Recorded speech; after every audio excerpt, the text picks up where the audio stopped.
Et bonjour les amis, je suis super heureuse de vous retrouver aujourd'hui encore pour une nouvelle vidéo. Aujourd'hui, comme vous pouvez le voir, nous avons un spécial guest, c'est Coco, le chien heureux. Je suis sûre que vous avez déjà vu ma vidéo comment amener son animal de compagnie au Japon. Si ce n'est pas déjà fait, je vous mets une petite vignette quelque part par-ci, par-là, par-là. Vous êtes très nombreux à me demander combien ça coûte au quotidien d'avoir un animal de compagnie au Japon. N'ayant ni de poisson, ni d'hamster, ni de chat à la maison, moi je vais surtout vous parler de mon expérience avec Koji. Avant même de vous parler de combien ça coûte d'avoir un animal de compagnie au Japon, on va tout d'abord commencer avec combien ça coûte d'acheter un chien au Japon. Alors bien sûr, moi le mien il est venu au Japon avec moi, mais on sait jamais, peut-être que demain vous allez vivre au Japon et que vous allez avoir envie d'avoir dans votre vie du quotidien un animal de compagnie.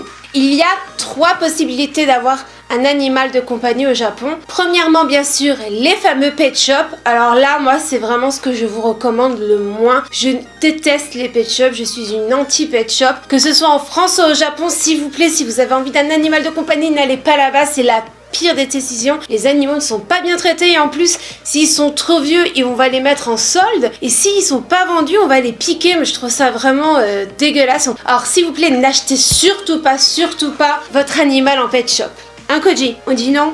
Bien sûr, une des autres solutions, c'est l'éleveur. Alors ça, c'est quelque chose que je connais pas vraiment au Japon. Je me suis un petit peu renseignée et comme en France, ça coûte super cher. Et je me demande même si c'est pas encore plus cher au Japon. J'ai fait mes recherches. Pour un Golden Retriever, il faut compter entre 400 000 et 900 000 yens. 900 000 yens. Je sais pas si vous réalisez combien ça fait, mais c'est une somme astronomique pour un chien. Ça fait à peu près 6 400 €. 6 400 €, mais je trouve ça aberrant. Je sais qu'il y a beaucoup de travail derrière, mais c'est juste vraiment trop cher, c'est pas possible. Je me suis aussi renseignée par exemple pour les bulldogs français qui sont extrêmement à la mode au Japon. Il faut compter entre 400 000 yens et 600 000 yens. Pour vous donner une idée, à peu près 600 000 yens, ça fait 4 300 € là aussi. Enfin, je trouve ça énorme comme budget, alors qu'il y a tellement d'animaux abandonnés. Alors moi je pense que voilà, le mieux c'est la fameuse 3e solution comme on a fait avec Koji, c'est tout simplement les refuges. Voilà,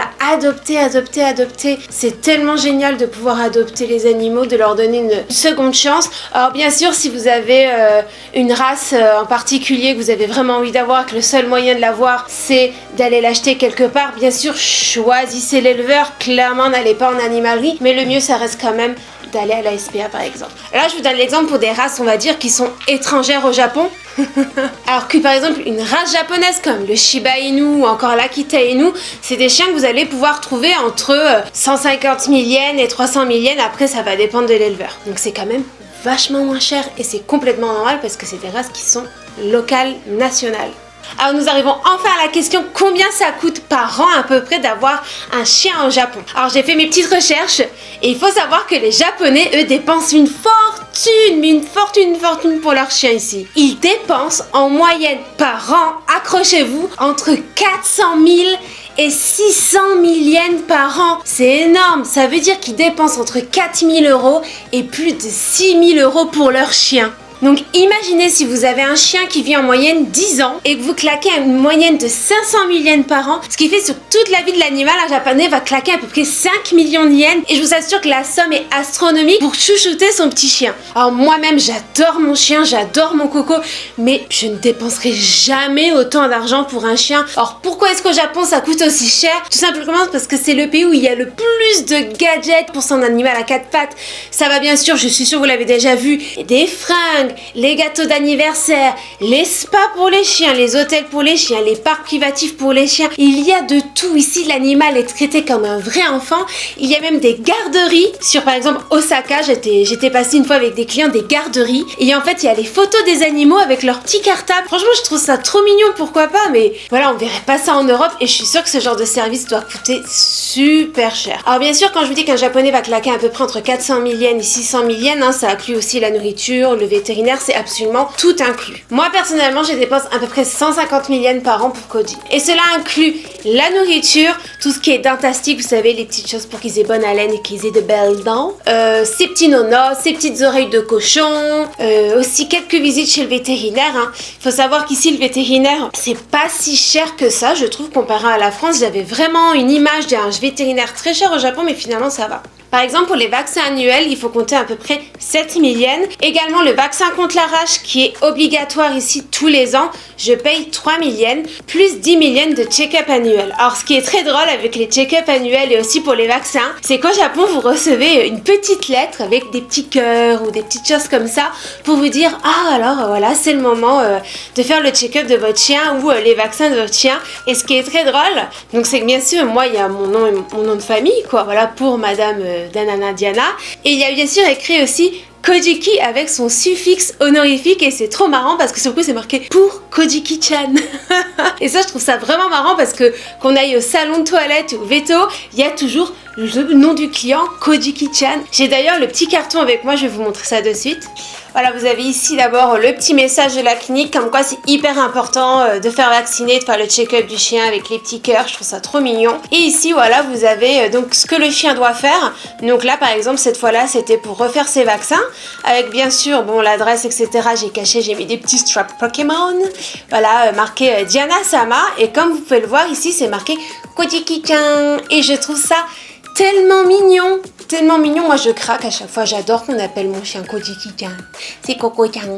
Alors voilà, bien sûr, si on enlève le prix du chien qui peut être très excessif, moi en toute honnêteté, entre la nourriture, les dentastiques, voilà tout ce qui est animal care, le vet, je trouve pas du tout qu'avoir un animal au Japon coûte si cher que ça. Le seul point peut-être négatif, c'est en effet ça va être votre lieu de vie, l'appartement. Nous par exemple, on nous a demandé 70 € supplémentaires parce que notre chien était plus gros, en sachant que cet appartement est quand même plus cher que la moyenne, à peu près de 120 € à 200 € plus cher pour la surface et on va dire la région. Donc voilà, c'est pas forcément tout ce qui est lié à l'animal qui coûte cher, c'est plutôt lié en fait bizarrement au statut du propriétaire de l'animal. Voilà, c'est un chien, c'est plus de responsabilité, c'est plus cher. Voilà, je trouve ça complètement absurde, c'est quelque chose qui me dépasse un peu. Je sais que souvent quand on dit ah là là, t'as un chien, je sais ouais, puis il pèse 30 kilos, c'est un gros toutou quoi. Ils me font bah oh, putain dis donc, t'as les moyens quand même. Alors que pas du tout, mais voilà. Il y a un autre point par contre que je trouve super cher comparé à la France. Ici c'est le toilettage. Alors, le toilettage c'est un truc qui m'a fait vriller ici. Alors en France honnêtement déjà Koji je le lavais déjà moi-même quand même pas mal de fois à la maison, mais c'est quand même fatigant parce que c'est un gros chien, donc au bout d'un moment j'allais plutôt chez la toilettage, j'y allais là en moyenne 3 fois 4 fois par an.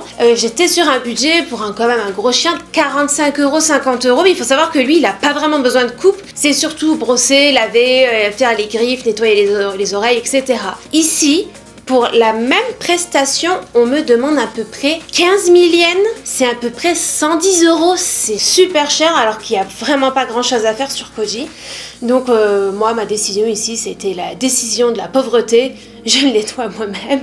En toute honnêteté, je pense de plus en plus à l'amener chez la toiletteuse, surtout que l'année dernière il a fait une grosse crise d'allergie, mais je vous jure, on est rentré une fois à la maison, il s'était littéralement complètement bouffé l'arrière-train, il y avait plus de poils, il y avait juste la chair à vivre, c'était horrible. Donc j'essaye d'acheter maintenant des produits qui sont bio, qui sont hypoallergéniques pour les chiens, mais en fait j'ai juste super peur de le laver maintenant, donc je le rince. Donc je pense que malheureusement la case des 15 000 yens, gling pour nettoyer Koji, je vais devoir bientôt y passer.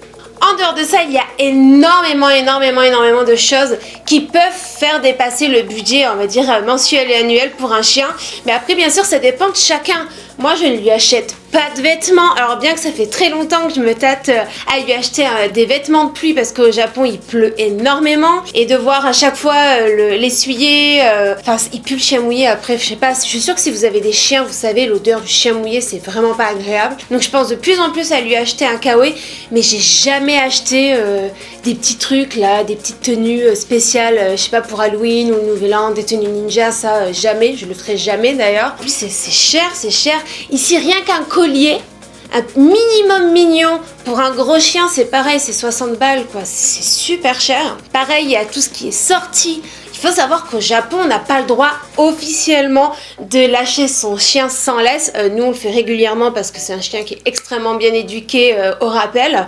Et aussi, on a de la place. Mais il faut savoir que la 3/4 des chiens japonais ne sont pas du tout bien éduqués et encore moins au rappel. Donc, ils ont des dog parks. Voilà, donc les gens se réunissent là-bas. Un dog park, il faut compter entre 3 000 yens et 10 000 yens l'après-midi ou la journée. Ça dépend aussi des standings. Il y a des dog parks qui sont tout simples. Hein, voilà, il y a des jeux pour les chiens avec, vous savez, des trucs pour les sauts, du running, etc. Mais il y a aussi des dog parks qui proposent des barbecues, des cocktails pour les maîtres. Et je pense que ça peut être une super aussi idée pour sympathiser, rencontrer des gens. Nous, on l'a jamais fait tout simplement parce qu'il faut une bagnole, parce que souvent c'est super loin.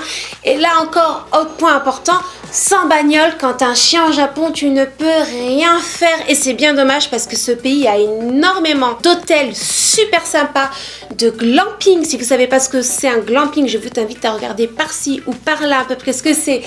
C'est tout simplement des espèces de camping mais de luxe, c'est magnifique, pareil. Petoi et j'aimerais tellement y aller avec Koji, mais sans bagnole c'est impossible parce que les gros chiens ne sont pas acceptés dans les trains. Donc dans ce cas-là, en général, les Japonais, ce qu'ils font appel à des taxis pour chiens. Mais là aussi, ça coûte très cher. Pour à peu près 20 minutes de course, il faut compter à 3000, 5000 yens. Alors imaginez quand vous allez loin, puis il faut compter l'aller-retour, donc c'est quand même un sacré budget. Comme vous le voyez, au Japon, il y a énormément de tentations pour faire plaisir à son chien et aussi faire plaisir au maître. Entre les vêtements, les sorties, la bouffe, le massage. Bien sûr, moi je le répète, ce n'est pas parce que je ne le fais pas que je trouve que c'est pas bien, voilà, de vouloir faire plaisir à son chien. C'est juste que moi j'estime qu'un animal est un animal et qu'il est très heureux sans être habillé en Naruto ou aller dans des bains. Et vous les amis, dites-nous s'il y avait les mêmes services en France ou si demain vous venez vivre au Japon, est-ce que vous seriez prêt à dépenser autant d'argent pour votre animal préféré? Dites-nous également en commentaire si vous avez un animal à la maison, ça nous intéresse. J'espère que cette petite vidéo vous aura plu, vous aura été utile. En attendant, mon coco et moi, on vous fait de gros bisous, on vous souhaite un très bon week-end et on vous dit à la semaine prochaine. Gros bisous, ok. Koji, dis au revoir. Dis au revoir à nos abonnés. T'es prêt? Fais le bon.